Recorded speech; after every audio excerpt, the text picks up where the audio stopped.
নিজেরই হবু বরকে নিজেরই চাচাতো বোনের সাথে দেখে থমকায় লিসা।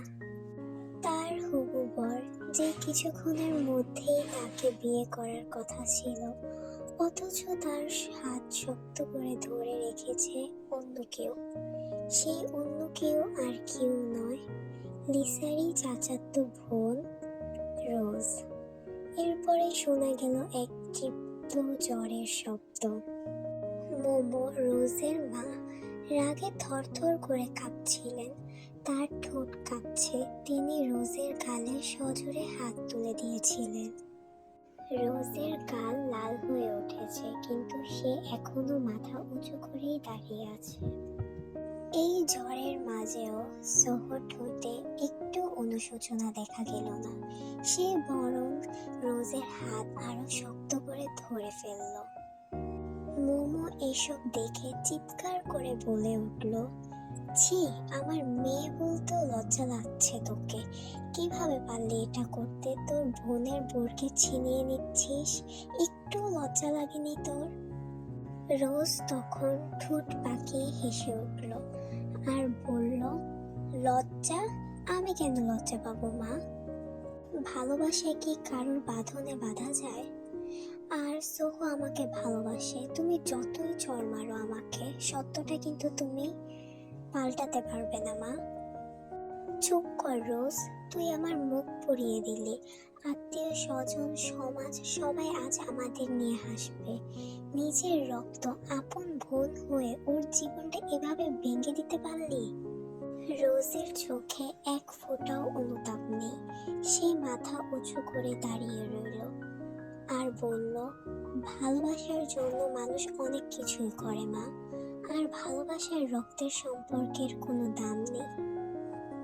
মোমো তখন চুপ হয়ে গেলেন। বিশ্বাস করতে পারছিলেন না তার মেয়েটা তাকে এত আদরে মানুষ করেছেন, সে এতটা বেহায়া হয়ে গেছে। ঘরের প্রতিটা মানুষ নির্বাক হয়ে তাকিয়ে রইল। রুমের ভিতর ভারী শূন্যতা চলে আছে। বাইরে এখনো কৌতূহলী আত্মীয় স্বজনদের গুঞ্জন ভেসে আসছে। ভিতরে রুমে কারোর মুখে কোনো শব্দ নেই।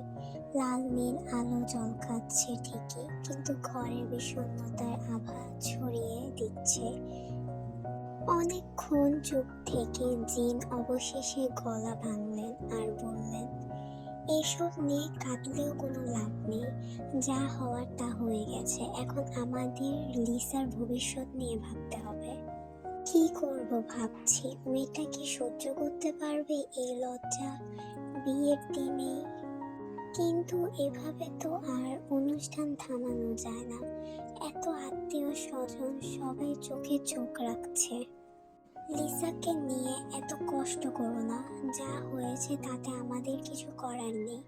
তবে একটা কথা বলতে চাই, যদি তোমরা রাজি হও তাহলে আমি আমার ছেলে জাংকুকের সাথে লিসার বিয়ে দিতে চাই। আজকের এই পরিস্থিতি সামলানোর জন্য যদি ও লিসার পাশে দাঁড়ায় তাহলে মান সম্মানটাও অটুট থাকবে। জ্যানি আর যে হোক দুজনে মাথা তুললেন, চোখে অবাক দৃষ্টি তাদের। মানে কি বলতে চাচ্ছ জাংকুক? জিন মাথা নেড়ে হাসলেন আর বললেন, হ্যাঁ আমার জাংকুক, তুমি জানোই ওর চরিত্র কেমন। মায়ের একমাত্র ছেলেও আদিক্ষেতা নেই, পড়াশোনায় ভালো, দায়িত্ববান। বোনের মেয়েকে বউ করে আনতে চাই, তাতে আমাদেরও খুশি হবে। আর লিসার মতো মেয়ে আমার সংসারে আসলে আমি নিশ্চিত আমার জাংকুক ভাগ্যবান হবে। জ্যানি দীর্ঘশ্বাস ফেলে ধীরে বললেন, আমাদের মেয়ে যে ভেঙে পড়েছে, ওর বুকের ভিতর যে ক্ষত তৈরি হয়েছে সেটা বুঝতে পারবে তো তোমার জাংকুক? ও যদি রাজি হয় আমি জানি জাংকুক ওর পাশে থাকবে। জাংকুককে আমরা চিনি, ভালো ছেলে। আর আমাদের রাজি না হয়ে উপায় কি? সমাজের সামনে মুখ দেখানোর দায় হয়ে গেছে। একটু দাঁড়াও, আমি জাংকুককে ডেকে আনি। জিন করিডোরের দিকে এগোলেন। একটা সোফায় জাংকুক হেলান দিয়ে বসেছিল। হাতে ধরা ফোনের স্ক্রিনে চোখ আটকে আছে। তখনই জিন সামনে যেয়ে বলল, জাংকুক। ফোন থেকে চোখ তুলে তাকালো জাংকুক, গভীর চোখে মায়ের দিকে চাইলো। তোর খালার বাড়িতে যা ঘটেছে সবই তো শুনেছিস তুই। জাংকুক গভীর ভঙ্গিতে মাথা নাড়ালো। হঠাৎ সে শুনছে। জিন জাংকুকের পাশে বসে ওর কাঁধে হাত দিয়ে বলল, তুই তো জানিস লিসা নির্দোষ। আজকের দিনে ওর জীবনের সবচেয়ে বড় স্বপ্নটা ভেঙে গেল। যে মুহূর্তটার জন্য সে স্বপ্ন বুনেছিল, সেই মুহূর্তেই সে অপমানিত হলো, ভেঙে পড়ল। মেয়েটা একদম ভেঙে গুড়িয়ে গেছে জাংকুক। আমি চাই যাতে তুই ওর পাশে থাকোস। জাংকুক কিছু বলল না, শুধু গম্ভীর চোখে তাকিয়ে রইল মায়ের দিকে। তবে চোখে মুখে স্পষ্ট বিরক্তর লেখা। জিন একটু থেমে আবার বলল, আমি চাই তুই লিসাকে বিয়ে কর। সারা রুম জুড়ে পায়চারি করছে লিসা, রাগে ফেটে পড়ছে, হাত দুটো কাঁপছে, চোখে লাল রক্তিম লেখা। রাগে থরথর করছে তার শরীর। তার সব হিসেব, সব কৌশল, সব পালানোর পরিকল্পনা ভেস্তে দিল এই রোজ। লিসার বুকের ভেতর ঘুরপাক খাচ্ছে অগণিত চিন্তা। এখন সে কি করবে? এখান থেকে কিভাবে পালাবে?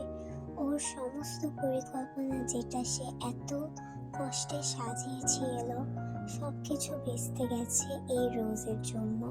সেই ভাবনার ভারে তার হাঁটা চলা আরো বেপরা হয়ে উঠল। এই সময়ে তখন হঠাৎ করে শোনা গেল, এখানে একটু বসো আপু। লিসা হঠাৎ পায়ের গতি থামিয়ে তাকালো। তার চোখ পড়ল তের দিকে। তে সোফার কোণে বসে আছে, শান্ত মুখ, নরম চোখ। তে এতিম, অনাথ আশ্রমে বড় হয়েছে, আর যে হোক তাকে এখানে এনেছে। সেই 13 বছর বয়স থেকে এই বাড়িতে আছে। তে কপাল বেয়ে ছোট ছোট ঘামের বিন্দু গড়িয়ে পড়ছে। লিসার রাগে চোখের দিকে তাকাতে সাহস পায় না তে। লিসা গলার স্বর ভারী হয়ে গেল এবং বলল, সব শেষ হয়ে যাচ্ছে আমার। এই রোজের জন্য এখন আমি বিপদে পড়ে গেছি। এখন আমি কি করব? কিভাবে পালাবো? তের হাতের আঙ্গুলগুলো পেঁচিয়ে ধরে গলার স্বরটা কাঁপছে। পালাতে চাইছে এই ভয়াবহ পরিস্থিতি থেকে, আর বলল, আমি যাই আপু। লিসা চিৎকার করে ওঠে, কোথাও যাবে না তুই, এখানে বস, এক পাও লড়বি না। আগে আমাকে পালাতে সাহায্য কর। তাদের কথার মাঝেই হঠাৎ লিসার ফোন বেজে উঠল। লিসা এক ঝটকায় ফোনটা তুলে নিল। স্ক্রিনে পরিচিত নাম। কাঁপা কাঁপা হাতে রিসিভ করতে ওই পাশ থেকে তাড়াহুড়ো কণ্ঠস্বরে ভেসে এল, কি হলো? এখনো আসছো না কেন? লিসা চোখ বন্ধ করে নিঃশ্বাস নিল। ঠোঁট কামড়ে বলল, আমি আসছি, আর 5 মিনিট অপেক্ষা করো। ফোন কেটে দিয়ে সে মুহূর্তে ভীষণ অস্থির হয়ে পায়চারি শুরু করলো। লিসা মুখে ঘাম জমে গেছে, সবকিছু গুলিয়ে ফেলছে ও। তে তখন সোফায় বসে লিসার দিকে তাকিয়ে আছে। তের মুখে একটা ভয়ের ছাপ।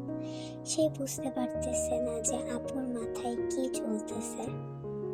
লিসা তখন এক পা এগিয়ে এসে তের হাতটা শক্ত করে চেপে ধরে বলল, তুই আমার একমাত্র ভরসা, বুঝলি? তুই আমাকে কথা দিয়েছিলি, মনে আছে তো? এখন আমার কথা তোকে রাখতে হবে। তে তখন বলে উঠল, আপু তুমি কি বলতে চাইছো? আমার বদলে তুই বউ সাজবি, আজকে তুই বিয়ে করবি। কি কি বলছো তুমি আপু? এটা কিভাবে সম্ভব? আমি কিভাবে বিয়ে করব তোমার জায়গায়? লিসা মুখ আরো শক্ত করে বলল, সম্ভব না? তুই আমাকে কথা দিয়েছিস, তাই না? বলেছিলে আমার পাশে থাকবি। তুই যদি আজ না করিস আমি শেষ হয়ে যাব, বুঝলি? তে মাথা লাড়ালো, চোখের কোণে জমে থাকা অশ্রু গড়িয়ে পড়ল গালে, আর বলল, আমার পক্ষে এটা সম্ভব নয়। জাঙ্কুক ভাইয়া জানলে উনি আমাকে মেরে ফেলবে।